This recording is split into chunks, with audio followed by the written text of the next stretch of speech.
Halo guys, Assalamualaikum. Wah, perkenalin nama aku Dona. Ini adalah video perdana aku guys. Oke, kali ini aku bakal ngebahas tentang eksekusi. Wah, pertama kali dengar kata-kata eksekusi pasti di pikiran kita menakutkan kan guys. So, di sini aku bakal jelasin tentang apa sih eksekusi.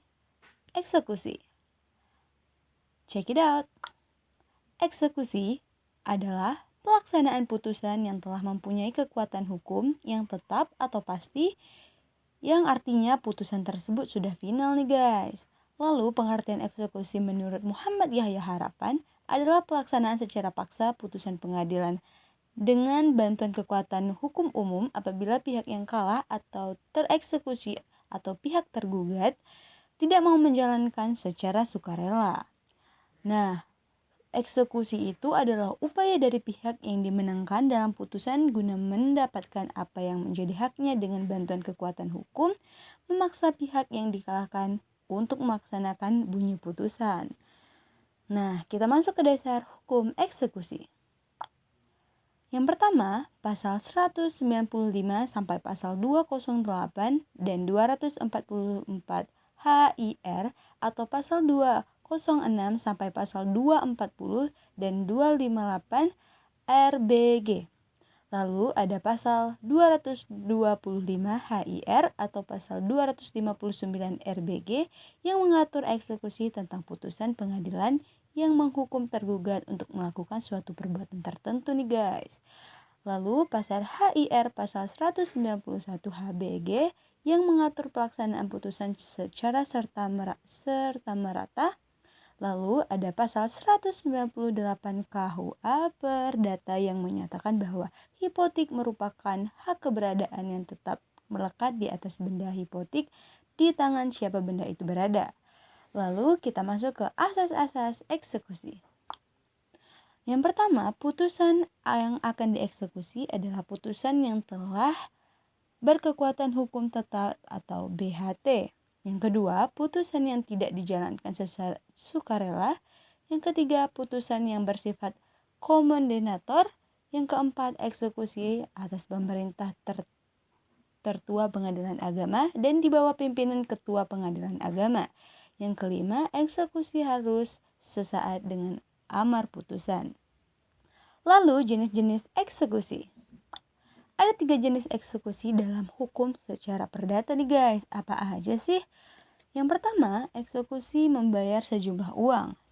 Seseorang yang dihukum untuk membayar sejumlah uang apabila seseorang tidak dengan sukarela memenuhi isi putusan, di mana ia dihukum untuk membayar sejumlah uang nih guys. Maka jika sebelum putusan dijatuhkan telah dilaksanakannya sita jaminan, maka situ jaminan itu telah dinyatakan sah dan berharga secara otorimoris menjadi sita ekstorial, dan sita 2 yaitu. Lalu sita ekstorial yang dilakukan berhubungan dengan eksekusi karena sebelumnya tidak ada sita jaminan. Yang kedua, eksekusi melaksanakan sesuatu perbuatan pasal 225 HIR, 256 RBG. Seseorang dihukum melaksanakan suatu perbuatan. Maksud pasal ini yaitu jika seseorang dihukum untuk melakukan suatu perbuatan, tidak melakukan perbuatan itu dalam waktu yang ditentukan hakim, maka putusan itu. Nah, yang ketiga, eksekusi real pasal 1033 PF.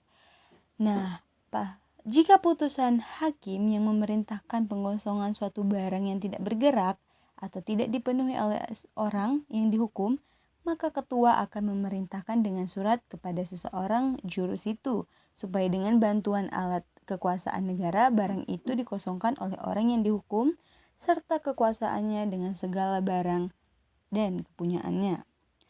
Lalu ada eksekusi real. Nah, apa sih eksekusi real itu? Eksekusi real yaitu eksekusi yang nyata. Apa sih eksekusi yang nyata itu? Yang pertama ada pembongkaran, yang kedua tentang penyerahan, dan yang ketiga tentang pengosongan guys. Lalu itu semua adalah eksekusi. Terima kasih sudah menonton video ini. So, jangan lupa don't forget to comment, like, and subscribe guys. Bye. Assalamualaikum.